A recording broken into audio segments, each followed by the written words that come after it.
तो मैं हूं नौशाद अख्तर और आप देख रहे हैं देश का उभरता हुआ satellite news channel public live news. अभी हम हैं अरवल ज़िला के कलेर प्रखंड के हाई स्कूल के ऑफिस में और यहां आप जैसा कि देख सकते हैं कि हमारे साथ जुड़ चुके हैं बिहार विधान परिषद के सदस्य श्री संजीव श्याम सिंह जी और यहाँ पर आए हैं और इनका यहाँ पर स्वागत भी किया गया है।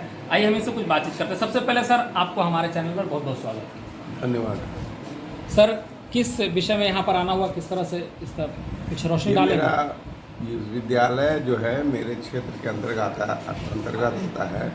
मैं गया शिक्षक निर्वाचन क्षेत्र से बिहार विधान परिषद का सदस्य हूँ और गया निर्वाचन क्षेत्र के अंतर्गत अरवल जिला भी आता है, उसके हाई स्कूल आते हैं। तो अपने क्षेत्र में भ्रमण कर रहा हूँ मैं। और इसके पहले मैं फतेहपुर संडा महाविद्यालय गया था, फतेहपुर संडा कॉलेज गया था, उच्च विद्यालय अगनूर गया था, उसके बाद अभी कलेर आया हूँ और सभी शिक्षकों से मैं मिल रहा हूँ। चूँकि मैं उनका प्रतिनिधित्व करता हूँ, इसलिए उनकी समस्याओं के बारे में जानना, आधारभूत संरचनाओं के बारे में जानना, आँखों से देखना, समझना, फिर उसी हिसाब से आगे अपनी कार्यों में। किस तरह का कुछ समस्याएं भी आ रही हैं या मतलब क्या माहौल मिल रहा है देखने को?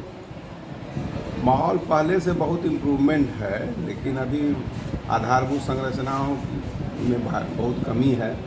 जैसे पहले से ज़्यादा नामांकन हो गया है तो वर्ग कक्ष की कमी है। जो उच्च विद्यालय है वहाँ वर्ग कक्ष की कमी है। हर एक विद्यालय में पुस्तकालय भवन नहीं है, प्रयोगशालाओं की कमी है। इसके बाद खेलने का मैदान की भी व्यवस्था उतनी नहीं है। शिक्षक भी विषयवार +2 में नहीं है, माध्यमिक में नहीं है पहले से, लेकिन इम्प्रूवमेंट है। अब सरकार लगातार प्रयास कर रही है और हम लोगों का जो उद्देश्य है, माननीय नीतीश कुमार जी का उद्देश्य है कि हम इन सरकारी विद्यालयों को प्राइवेट विद्यालयों के बराबरी में लाके खड़ा करें। ये हम लोगों का उद्देश्य है।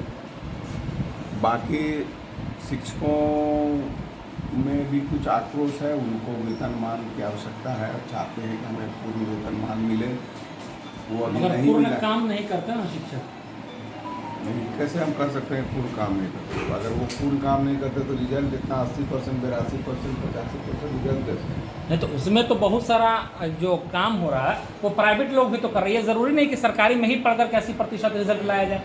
हाँ तो ठीक है, सरकारी विद्यालयों को प्राइवेट विद्यालय या CBSE विद्यालय के बराबरी में ला के खड़ा करें। ऐसा इसलिए सरकार हमारी सोच रही है क्योंकि हमारी सरकार का बैकग्राउंड समाजवादी बैकग्राउंड है।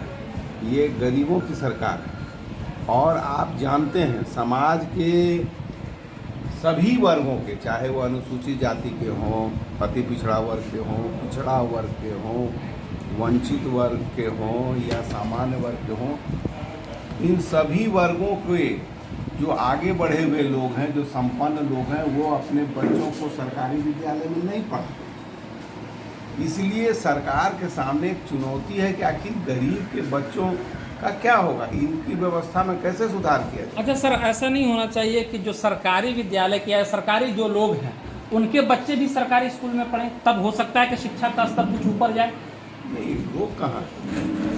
रोक थोड़ी है कि सरकारी कर्मचारी अपने बच्चों को नहीं पढ़ाते। वो पढ़ा नहीं सकते। आखिर वो जान रहे हैं ना इसका स्तर कहाँ पहुँचा हुआ है। पढ़ाने की जब व्यवस्था, देश में जब व्यवस्था बनी है और इतने लोगों को, सभी लोगों को शिक्षित करना है, तो वैसी परिस्थिति में जो है हम यह नहीं कह सकते हैं कि सभी लोग जो है सरकारी विद्यालय में पढ़ें। और ये लोकतांत्रिक सरकार है, सरकार किसी पर इनको बंधन नहीं डाल सकती है कि आप यहीं पढ़ाइए। इसीलिए हम लोग कोशिश कर रहे हैं कि हम बराबरी में लाके खड़ा करें, ताकि अगर आप देखते होंगे यही मिडिल क्लास, इसी में जो आगे बढ़े हुए लोग हैं, वो लोग केंद्रीय विद्यालय में अपने बच्चों का नामांकन कराना चाहते हैं, इसलिए कि वहाँ सारी आधारभूत संरचनाएं, शिक्षक हैं, सारी व्यवस्थाएं, तो वहाँ पढ़ा रहे हैं। क्यों नहीं पढ़ाएंगे? अभी कमी है, हम लोग उस कमी को दूर कर रहे हैं। लेकिन इसके बावजूद भी यहाँ नामांकन जितना है उतना तो नामांकन कहीं दूसरे जगह पर है ही नहीं। प्राइवेट एक एक विद्यालय में आप देखेंगे 2,500 नामांकन। हाँ, नामांकन के हिसाब से हम उनको उपस्थिति सर, उपस्थिति भी हो, हमारे पास आधारभूत संरचना की कमी है। हम लोग पहले चाहते हैं कि सभी को मास एजुकेशन दे दिया जाए। अब मास एजुकेशन जब हो जाएगा तब क्वालिटेटिव एजुकेशन होगा और हर जगह उपस्थिति भी बढ़ रही है। लगातार सरकार का प्रयास है और उपस्थिति अगर बच्चों का भी बढ़ा है, बच्चियों का भी काफ़ी बढ़ा है। और पढ़ाई का जो लेवल हुआ है, मैं एक सर्वे बताता हूँ आपको। उस सर्वे से आप समझती अगर बच्चों का भी बढ़ा है, बच्चियों का भी काफ़ी बढ़ा है। और पढ़ाई का जो लेवल हुआ है, मैं एक सर्वे बताता हूँ आपको। उस सर्वे से आप समझेंगे कि जो सरकारी विद्यालयों में जो भी पढ़ाई हो रही है, जितनी भी पढ़ाई हुई है, उसका असर समाज में पड़ा है। गरीब घर की जो बच्चियां हैं, जो मैट्रिक पास कर गया, इसके बाद उनकी शादी हुई, उनका जो प्रजनन, एक सर्वे हुआ, प्रजनन दर हुआ है, जब उसका सर्वे किया गया तो वो 2.2 आया।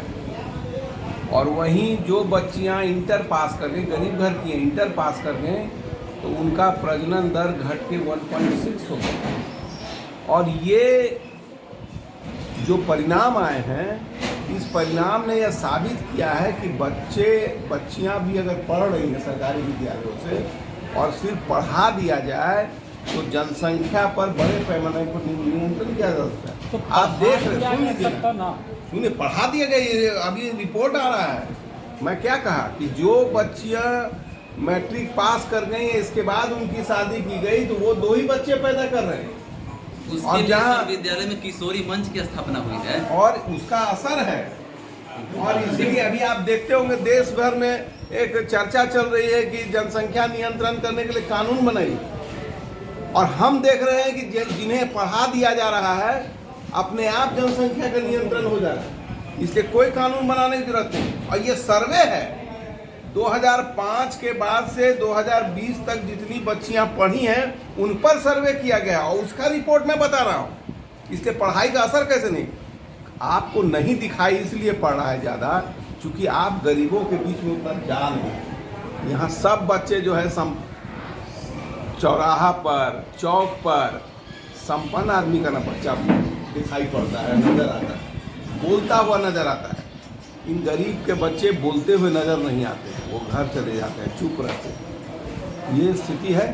हाँ, हम इतना नहीं कह सकते हैं कि वो उसकी स्थिति इतनी अच्छी हो गई है कि जो है हर चीज़ की पढ़ाई हो रही है।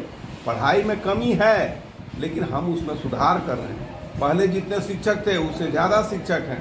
हर +2 कर रहे हैं, +2 में भी विषयवार हम लोग शिक्षक देने का प्रयास कर रहे हैं। वो नहीं पा रहा है। और जितना आधारभूत संरचना के लिए पैसा चाहिए, उतनी राशि भी नहीं। ये चलिए, बहुत बहुत धन्यवाद। ये थे हमारे साथ बिहार के MLC श्री संजीव श्याम सिंह जी। आप हमारे साथ बने रहें और देखते रहें देश का बढ़ता हुआ सैटेलाइट न्यूज़ चैनल।